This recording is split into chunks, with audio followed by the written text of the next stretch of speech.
Em nosso estudo de hoje, a lição 28 do livro Palavras de Emmanuel tem por título Liberdades. Somente o dever bem cumprido nos confere acesso à legítima liberdade. Preconiza-se na atualidade do mundo uma educação pela liberdade plena dos instintos do homem, olvidando-se pouco a pouco os antigos ensinamentos quanto à formação do caráter no lar. A coletividade, porém, cedo ou tarde, será compelida a reajustar seus propósitos.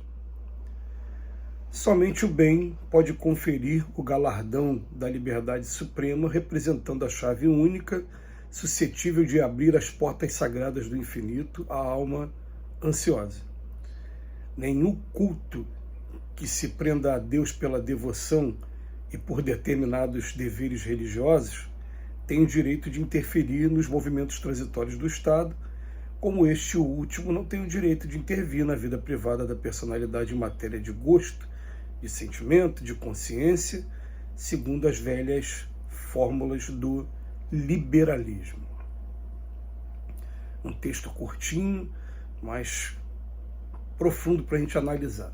Quando a gente vem falar de liberdades, a gente tem que lembrar o seguinte: a primeira coisa que vem na nossa mente são as penas privativas de liberdade que a gente ainda tem em nossa sociedade através do sistema carcerário e que causam muito constrangimento, muito sofrimento, principalmente pela estrutura em que se encontra. Mas a gente esquece que existem várias outras prisões sem cárceres aqui no mundo de expiações e provas que a gente vive. Então, a gente vai encontrar as prisões sem cárcere, primeiro, das enfermidades físicas, e quem já teve a oportunidade de, por exemplo, ver uma pessoa que teve uma AVC ou que está acamada, a pessoa ela está numa prisão, né? Você vê que o corpo não reage mais, o espírito está preso no corpo. Essa é mais fácil da gente entender, mas a gente vai encontrar também prisões sem cárcere em alguns vícios, e principalmente o vício, ele consegue colocar a gente diante de exemplos que tomam a gente de compaixão. Eu me lembro, por exemplo, de ter assistido a um filme que foi feito sobre a biografia do cantor Ray Charles.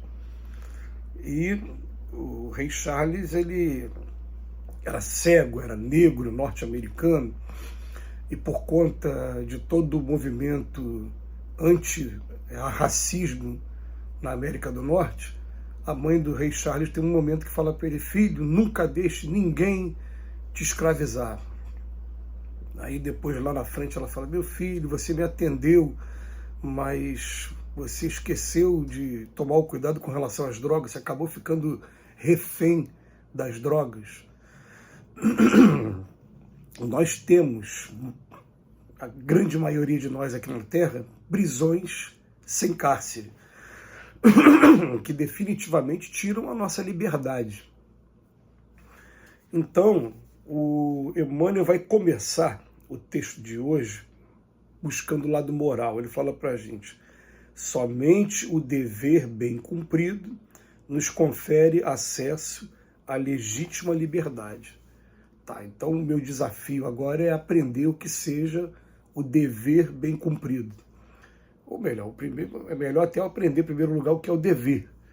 A gente vai encontrar no Evangelho segundo o Espiritismo um texto maravilhoso falando sobre o dever, e fala para ele: o dever começa onde eu devo respeitar os direitos de cada pessoa que convive comigo, mas termina onde também eu vou criar uma barreira, uma camada chamada respeito para comigo também.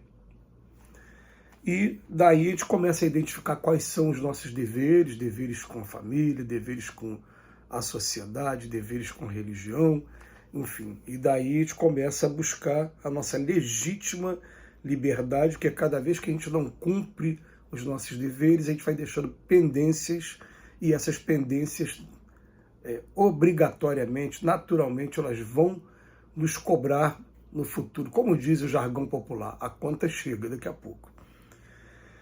Depois, no segundo parágrafo, o Emmanuel vem falar assim: Preconiza-se na atualidade do mundo uma educação pela liberdade plena dos instintos dos homens, olvidando-se pouco a pouco os antigos ensinamentos quanto à formação do caráter no lar. A coletividade, porém, cedo ou tarde, será compelida a reajustar os seus propósitos. A plena liberdade dos instintos do homem, o que ela vai fazer com a gente? Ela vai fazer com que a gente fique preso, cárcere sem grades, na matéria. A gente vai esquecer a nossa natureza espiritual, a gente vai acabar esquecendo que nós somos espíritos numa experiência terrestre. Esse corpo aqui é só o uniforme. O que eu sou não é esse corpo aqui.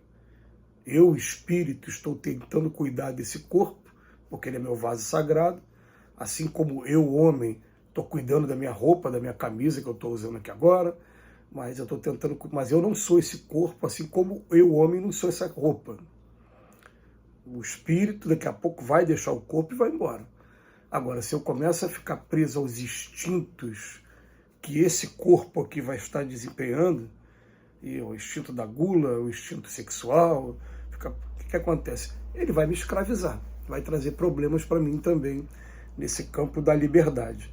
E ele vem dizer, o Emmanuel vem dizer para a gente, a coletividade daqui a pouco vai ser compelida a reajustar tudo isso.